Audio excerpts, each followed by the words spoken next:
朝鮮王朝の王子の呼び方についてお話しいたします。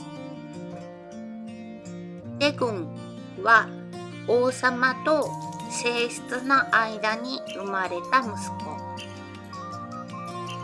君は王様と側室の間に生まれた息子。正式な次の王位継承者に確立されると世者と呼ばれます。王女の呼び方についてお話しいたします。本樹は王様と正室の間に生まれた娘。恩樹は王様と側室または後宮の間に生まれた娘。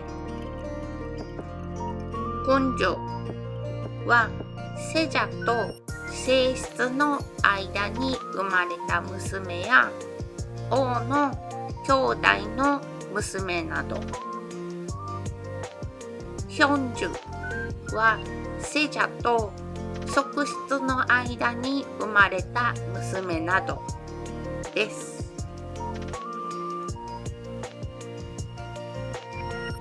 準正の業績についてお話しいたします。結果から言いますと、良いものではありません。残念な王様のイメージのようです。お話ししていきましょう。準正の一つ前の王様である四三軍は王軍だったので、臣下や民衆からも嫌われました。それに対し臣下らがクーデターを起こし、彼を廃位し、その異母帝を新しい王様として擁立しました。その異母帝が準正です。準正はクーデターで即位したため、その在位中はクーデターの後進らに押さえつけられて、王権は強くありませんでした。最初の王妃が廃位となってしまったのもこのためでした。準正は王権の弱さに悩み、改革を試みましたが、うまくいかず、政局はさらに混乱しました。奇妙サファと呼ばれる粛清が行われ、その後も政局は混乱が続き、臣下の反逆事件や東宮のチャンソエピョンなど相次いで発生しました。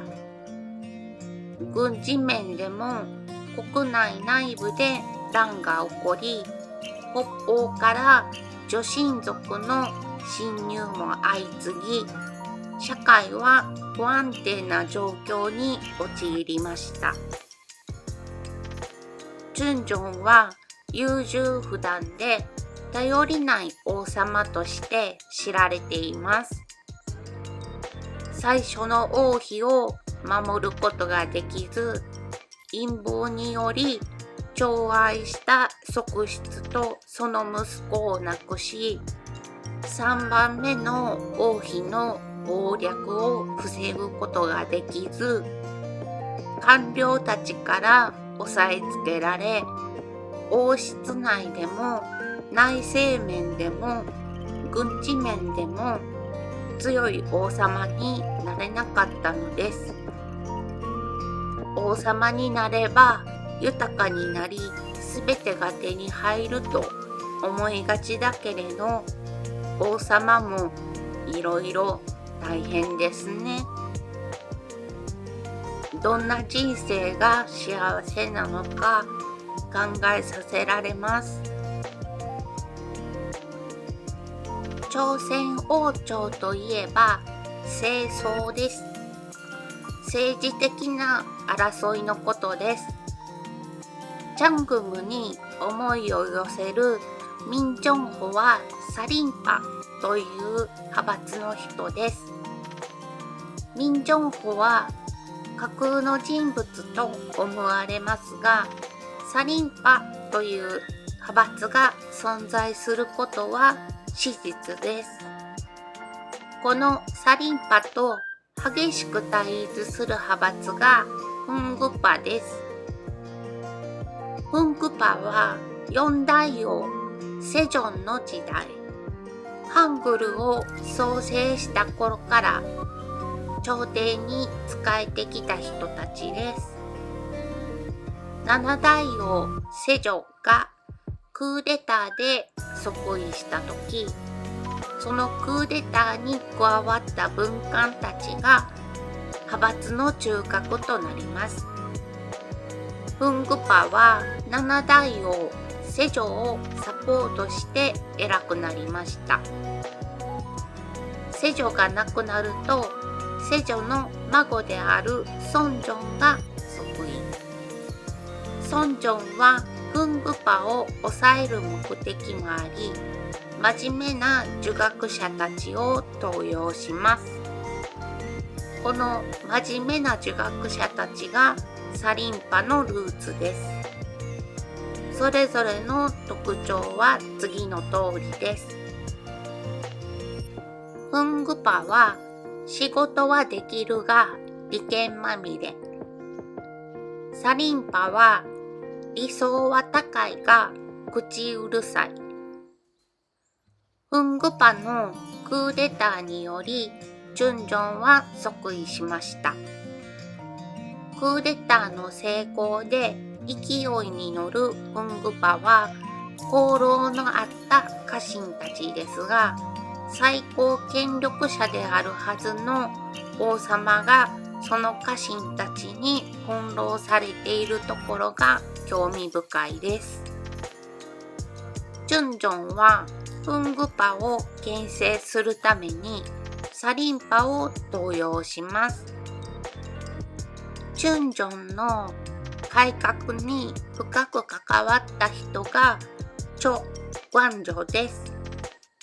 サリンパのリーダーであるチョ・グァンジョは清廉潔白な儒学者ですが、理想が高く、人の気持ちを考えず、正しいことを進めすぎて、官僚や王様に対しダメ出しを行い、敵を増やしてしまいました。行儀作法をうるさく定めたため、民衆からも激しい反発を招きました。チョ・グァンジョはいつの間にか権力を握り、儒教の理屈ばかり述べていました。ジュンジョンはそんなチョ・グァンジョにうんざりしていました。そして大量粛清が発生してしまいます。ドラマの中でミン・ジョンホなどの理想に燃えるサリンパの人たちの様子が描かれていました。チャングムを見ていた時の私は韓国史を知らないのでよくわからないけれど、激しい政治争いが起きているのねくらいしか思っていませんでしたが、このような政争の歴史を知っていたなら、もっとドラマを楽しめていたかもしれません。マスキングテープで Q ピンや T ピンの破片を拾い集めておりました。そろそろ完成です。いかがでしょうか。お話の続きは次回の動画でいたします。配信をお楽しみにお待ちください。最後までご視聴いただきありがとうございます。この動画が良かったよという方は、ぜひ高評価をお願いいたします。そしてチャンネル登録していただけるととっても嬉しいです。ではまた次の動画でお会いしましょう。